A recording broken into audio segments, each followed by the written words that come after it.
Oh, Capricorn, I know you're going to be so excited to see the Tower and the Four of Cups. Mentally, you may need to take a break, concentrate on what you already have, and deal with some Tower moments this month. The Tower, to me, is an opportunity. A lot of other people are going to stress the dramas or the negatives of this card, but to me, something new can't be built without getting rid of some old. So, if this is showing up in your life and you feel like things are a little chaotic and things are being broken down, whether it's a system or a relationship or whatever it is, you just feel like things are falling apart. Maybe that's exactly what you need them to do long term. If this is on an emotional level, this is someone in your life with a cup card coming beside it, and you are feeling very hurt or what have you, just emotionally torn up, it's going to be on your mind a lot, obviously. And it may be a good time for you to concentrate on what you already have. To me, I feel like this person's kind of like not paying attention to this, and you're like, dude, take the cup already. Somebody's trying to love you. Maybe you need to just kind of focus in on what you already have, but be mindful that sometimes some really good opportunities for love or comfort or support, that kind of stuff can come in and really help us through these moments. So regardless of how you play into the spectrum, just be mindful of that. Mindful of your emotional attachments to the hard situations in life. Mindful that, this will be an opportunity to create something better, to create something more, to create something different. And it doesn't mean it's easy, and it doesn't mean it's without emotional stuff, but you are more than capable of doing it. And with the intuition card coming out first, I would really heavily rely on listening to your intuition, listening to your gut, making choices that are right for you, not right for other people. Let's pull a card for your mental space.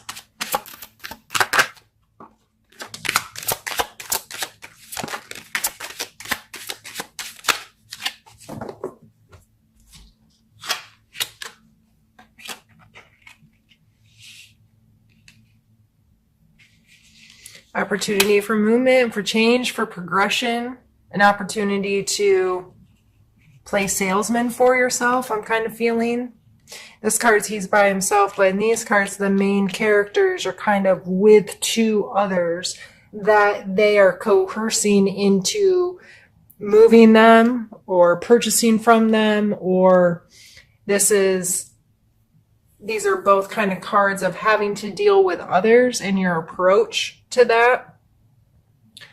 So in your physical space, the Page of Wands is a lot of times connected to our passion, our excitement, our charisma, our self-esteem, feeling yourself, feeling good. And it may, since it's coming in the physical spot, it may be feeling good in your body, feeling excited about being healthier or expressing your physical body in a way that ties you to something that you're excited or passionate about.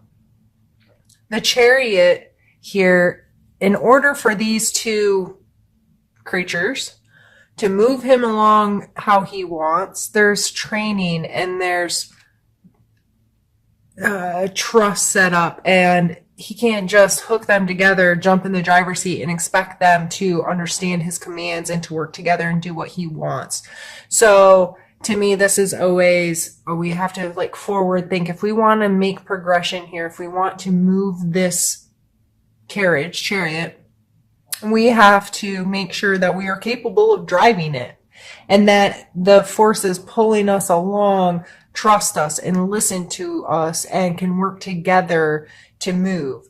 So however that's playing in your life, of this teamwork kind of thing, getting people to interact with you from a place of authority, possibly. Like this person looks like they're the master of whatever. Like they've created something. They're the creator of this goblet or whatever he's selling. But he's up on top of a stool. He has their attention. It looks like a religious person and a wealthy person they are interested in what he has to say. They're interested in his product. They could help him further gain attention towards it, right? So these three coming out together in your physical space, I think it has a lot to do with who are you working with in a team? What parts of your personality, your excitement, or charisma are you bringing to the table? Are you being creative? And again, the wands can play into intuition as well, this deeper place. Just you feel connected to certain things, or you feel passionate about certain things, or excited about certain things. So I feel these are all very positive cards, but it comes with a sense of having to really play well with others right now, and to possibly take a leader role because of these masculine personality or characteristics showing up as the way they are. So in your physical space, that just may be something to be mindful of if you're in charge of a project at work, or you need to take the lead role because somebody else can't, or you're trying to make gains and progress within there. You're trying to get to a place, build momentum to create bigger, to create more. If you're a small business owner, that really speaks volumes to me. Getting in, working with the right types of people that can really help you progress whatever it is you're doing. And that may be some networking on your part in your physical world, meeting some new people, interacting with them, getting yourself involved with people that can facilitate your progression. Let's pull a card for your emotional space.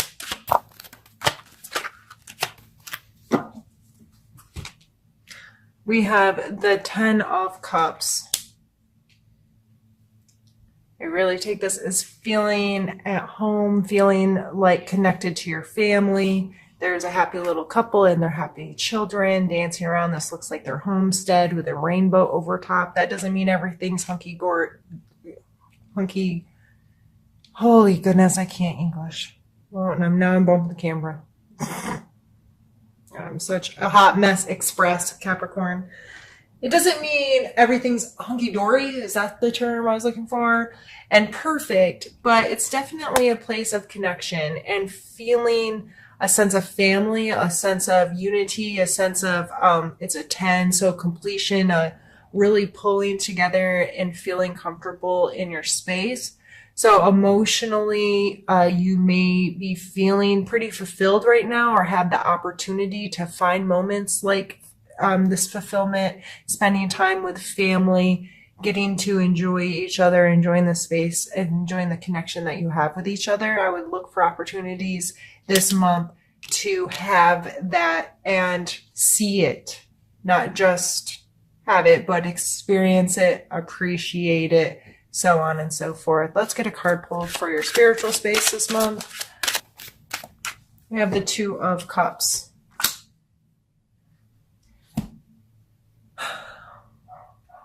This coming in as a spiritual card, this card to me is kind of like a marriage card.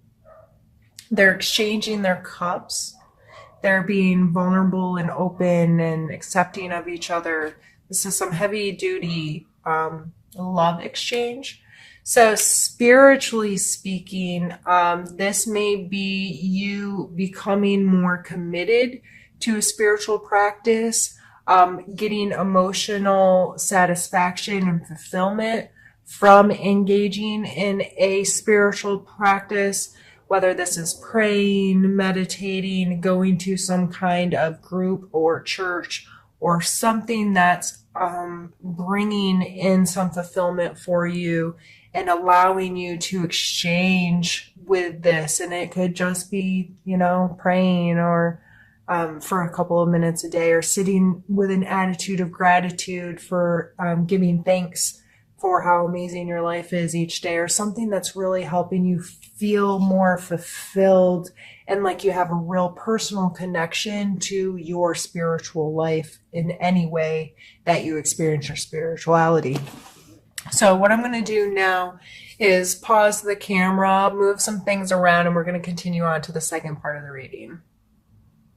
All right, Capricorn. Now on to the second part, and we're going to start by pulling your challenge card for the month. So this may be a challenge that comes into play this month, and my hope is by talking about it already, if it comes up in your life, you will have a perspective that's like, okay, I got this, I know what I need to do, so on and so forth. I've already thought about this situation. So let's pull a challenge you might be facing.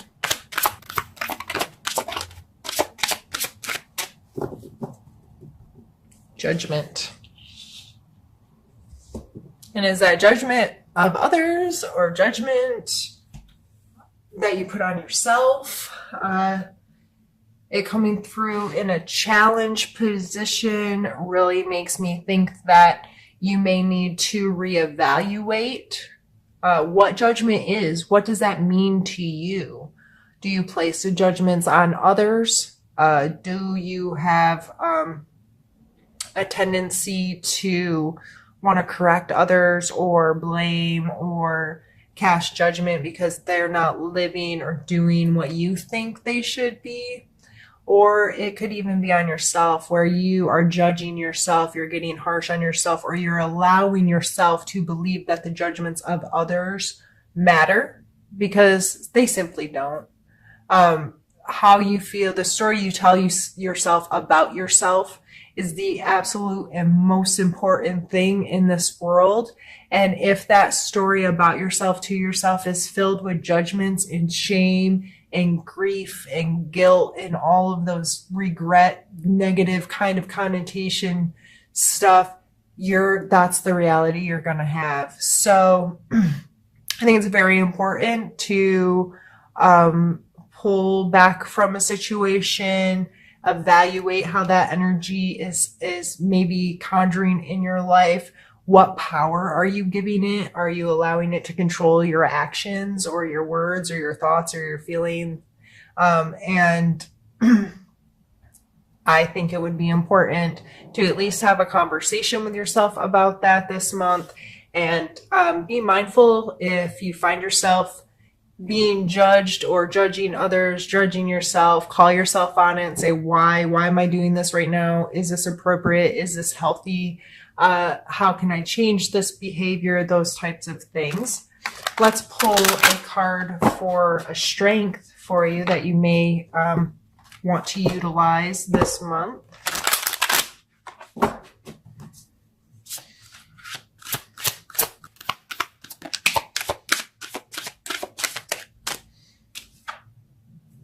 We have the Queen of Cups.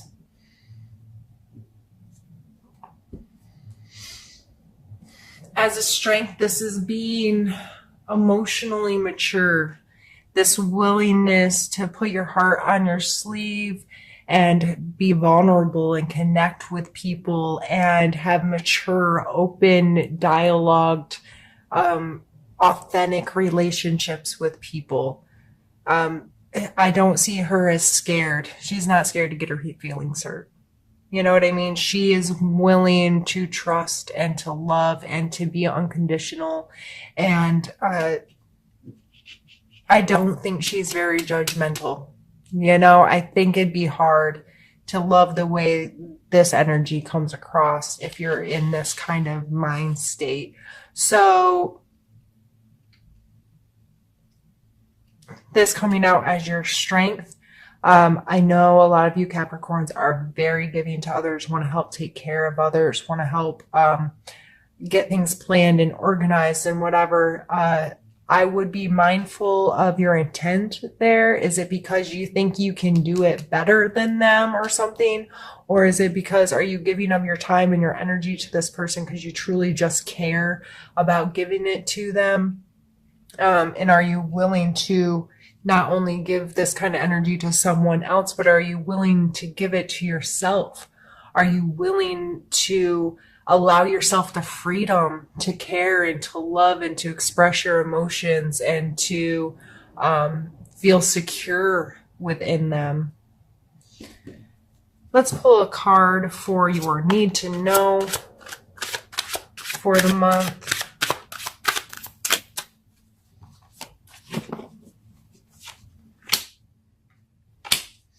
We have the Three of Swords and the Six of Cups. The Three of Swords, quite simply put, is hurt feelings.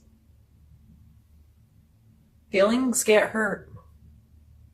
Our hearts just break sometimes. We can't control all the ins and outs of how other people hurt us. We can't control how we hurt ourselves. Just kind of sticking with this theme, I feel like, you know, there may be some of that happening, and it's probably tied to a childhood drama or some kind of nostalgic event that I'm really just with this combination of cards, I'm having a real sense of holding on to some stuff you did when you were younger that you may regret, or you may feel shame about, or makes you feel very vulnerable in certain situations. This card is a card of nostalgia, simplicity shown here, that, you know, young children sharing a cup, this willingness to engage, this willingness to, that you remember when we were kids, like we could meet someone and 3 seconds later they could be our very best friend. But it was just because we were just ourselves and we were able to connect with each other. And in that moment, they were your best friend. There was no, well, this person's been my best friend for 14 years. So even though I don't really like how they live and da-da-da-da-da, we're still best friends because we have this nostalgia. Or I can't be friends with this person because of blah, blah, blah that happened 47 years ago. Get over yourself. But I really feel like this has to do with some long-term things that you need to deal with, quite simply. You need to know that it's important to revisit some of this stuff and ask yourself questions and try to learn to deal with it.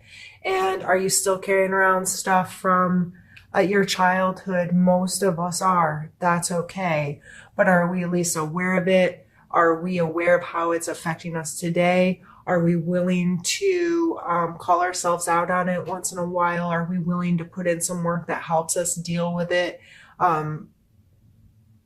Or do we stay in this kind of frantic, everything's a mess, everything falls apart kind of, I don't know why the word desperate just came to my mind, but this, with trying to heal this stuff, I really hope it's not from a place of desperation. I truly hope it's a place from getting to know yourself better so you can objectively look at your past, look at the way you judge yourself, look at how you treat yourself, and objectively say, you know what, I'm not treating myself the best, or yeah, I might have gotten hurt in the past or hurt someone else in the past, but I don't have to carry around regret or shame for these things. How can I deal with them and how can I move on?